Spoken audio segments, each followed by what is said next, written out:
ഹരേ കൃഷ്ണ. നാരായണത്തിലെ രണ്ടാമത്തെ ദശകത്തിലെ 8, 9, 10 ശ്ലോകങ്ങളും അതിൻ്റെ അർത്ഥവുമായിട്ട് ഇന്ന് നോക്കാം. ഓം നമോ ഭഗവതേ വാസുദേവായ. ഹരിശ്രീ ഗണപതയേ നമ. വിഘ്നമസ്തു. ഓം ശ്രീ ഗുരുഭ്യോ നമ. ഓം ശ്രീ മൂകാംബികായേ നമ. ഓം ശ്രീ രാധികായേ നമ.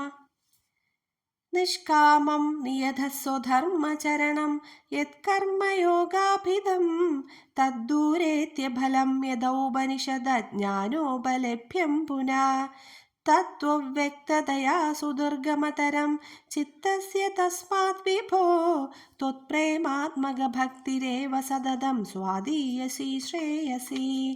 അത്യായാസകരാണി കർമ്മപടലാനി ആചര്യ നിർയന്മല ബോധേ ഭക്തിപദേതവാപ്യുചിതതാം ആയന്തി കിം താവതാ.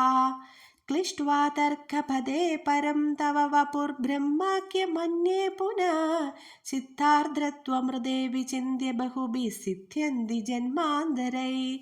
ത്വത്ഭക്തിസ്തു ഖദാരസാമൃതചരീ നിർമ്മജ്ജനേന സ്വയം സിദ്ധ്യന്തി വിമലപ്രബോധപദവീം അക്ലേശതസ്ത്വന്വതി.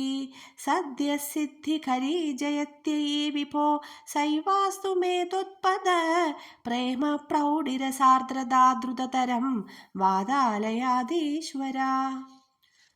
ഇനി ഓരോ ശ്ലോകവും ഒന്നുകൂടെ ചൊല്ലി അതിൻ്റെ അർത്ഥമായിട്ട് നോക്കാം.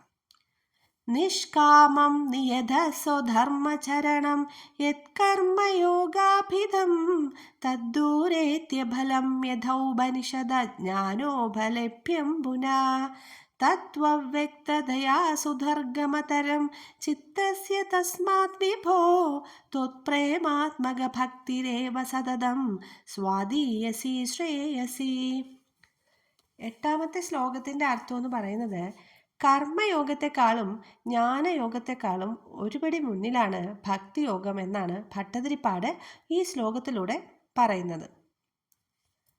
അടുത്ത 9ാമത്തെ ശ്ലോകം. അത്യായാസകരാണി കർമ്മപടലാനി ആചര്യ നിർയന്മല ബോധേ ഭക്തിപദേതവാപ്യുചിതതാം ആയന്തി കിം താവതാ. ക്ലിഷ്ട്വാ തർക്കപദേ പരം തവ വപുർബ്രഹ്മാഖ്യമന്യേ പുനഃ ചിത്താർദ്രത്വമൃതേ വിചിന്യ ബഹുഭിः സിദ്ധ്യന്തി ജന്മാന്തരൈ. ഇതിൻ്റെ അർത്ഥം എന്ന് പറയുന്നത് ചിലർ വളരെ ബുദ്ധിമുട്ടിയൊക്കെ അതായത് കർമ്മങ്ങളൊക്കെ ചെയ്തിട്ട് ഉള്ളിലുള്ള രാഗദ്വേഷാദികളൊക്കെ നശിപ്പിച്ചിട്ട് ജ്ഞാനമാർഗത്തിനോ കർമ്മമാർഗത്തിനോ വേണ്ടി യോഗ്യത നേടുന്നു. അതായത് എന്താണ് ഇവിടെ പറയുന്നതെന്ന് വെച്ചാൽ ഈ ശ്ലോകത്തിലും പറയുന്നത് ഇപ്പം കർമ്മയോഗം എന്ന് പറയുമ്പോൾ ചിലർ എന്താണ് അതുകൊണ്ട് ഉദ്ദേശിക്കുന്നതെന്ന് വെച്ചാൽ ഈ യാഗങ്ങളും യജ്ഞങ്ങളും പൂജകളും ഒക്കെ ചെയ്ത് അതുവഴി ഭക്തിമാർഗത്തിലേക്ക് എത്തുന്നവരുണ്ട്. അത് സാധാരണക്കാർക്ക് വളരെ ബുദ്ധിമുട്ടുള്ളൊരു കാര്യമാണ് ആ രീതിയിലുള്ള യാഗങ്ങളും യജ്ഞങ്ങളും പൂജകളും ഒക്കെ നടത്തുക എന്ന് പറഞ്ഞാൽ. ചിലർ അങ്ങനെയാണ്, ആ രീതിയിലാണ് ഭഗവാനിലേക്ക് എത്തുന്നത്.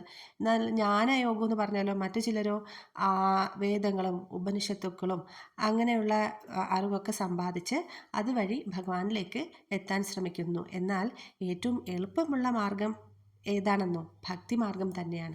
സാധാരണക്കാർക്ക് അതാണല്ലോ ഏറ്റവും എളുപ്പമായിട്ടുള്ള വഴിയെന്ന് പറയുന്നത്. ഭഗവാന്റെ നാമങ്ങളൊക്കെ ജപിച്ച് ഭഗവാന്റെ അടുത്തേക്ക് പെട്ടെന്ന് തന്നെ നമുക്ക് എത്തിച്ചേരാനും മുക്തിയെ പ്രാപിക്കാനും കഴിയുന്നു എന്നാണ് ഭട്ടതിരിപ്പാട് ഈ ശ്ലോകത്തിലൂടെ പറയുന്നത്. അതാണ് പറയുന്നത്, വളരെ ബുദ്ധിമുട്ടി കർമ്മങ്ങളൊക്കെ ആചരിച്ചിട്ട് നമ്മുടെ ഉള്ളിലുള്ള രാഗദ്വേഷാദികളൊക്കെ നശിപ്പിച്ചിട്ട് ജ്ഞാനമാർഗത്തിനോ ഭക്തിമാർഗത്തിനോ വേണ്ട യോഗ്യത ചിലർ നേടുന്നു. അതുകൊണ്ട് എന്താണ് ഫലം? ജ്ഞാനയോഗം കൊണ്ടും കർമ്മയോഗം കൊണ്ടും വളരെ ബുദ്ധിമുട്ടിയാണ് പലരും മുക്തിയെ പ്രാപിക്കുന്നത്. എന്നാൽ ഭക്തിമാർഗത്തിലൂടെ നമുക്ക് വളരെ പെട്ടെന്ന് ഭഗവാനെ അറിയാനും മുക്തിയെ പ്രാപിക്കാനും കഴിയുന്നു എന്നാണ് ഈ ശ്ലോകത്തിലൂടെ ഭട്ടതിരിപ്പാട് പറയുന്നത്. അടുത്ത ശ്ലോകം 10. ത്വത്ഭക്തിസ്തു കഥാരസാമൃതചരീ നിർമ്മജ്ജനേന സ്വയം സിദ്ധ്യന്തി വിമലപ്രബോധപദവീം അക്ലേശതസ്ത്വന്വതി. സദ്യസിദ്ധികരീ ജയത്യൈ വിഭോ സൈവാസ്തു മേ ത്വത്പദ പ്രേമ പ്രൗഢിരസാർദ്രതാദ്രുതതരം വാതാലയാധീശ്വര. ഇതിൻ്റെ അർത്ഥം എന്ന് പറയുന്നത് ഭഗവത്ഗീത പറയുകയും കേൾക്കുകയും ചെയ്യുന്നതിലൂടെ അല്ലയോ വാതാലയേശ, അങ്ങയുടെ പാദങ്ങളിലുള്ള പ്രേമ പ്രൗഢി രസത്താലുള്ള ആർദ്രതയാകുന്ന ഭക്തി അതിവേഗത്തിൽ ഉണ്ടാകാൻ അനുഗ്രഹിക്കണേ എന്നാണ് ഭട്ടതിരിപ്പാട് ഇതിലൂടെ പറയുന്നത്. അതായത് നമ്മുടെ ഭക്തി ഉണ്ടാവാൻ നമ്മൾ എന്താണ് ചെയ്യേണ്ടത്? ഭഗവാനെ ഭക്തി ഉണ്ടായാൽ മാത്രമേ നമുക്ക് ഭഗവാനിലേക്ക് പെട്ടെന്ന് എത്താൻ സാധിക്കുകയുള്ളൂ. അതുകൊണ്ട് ഭഗവാനോട് തന്നെ ഭക്തി തരണേ എന്ന് പ്രാർത്ഥിക്കുകയാണ് ഈ ശ്ലോകത്തിലൂടെ ചെയ്യുന്നത്. നമുക്കും അതുപോലെ പ്രാർത്ഥിക്കാം. രാധേ രാധേ.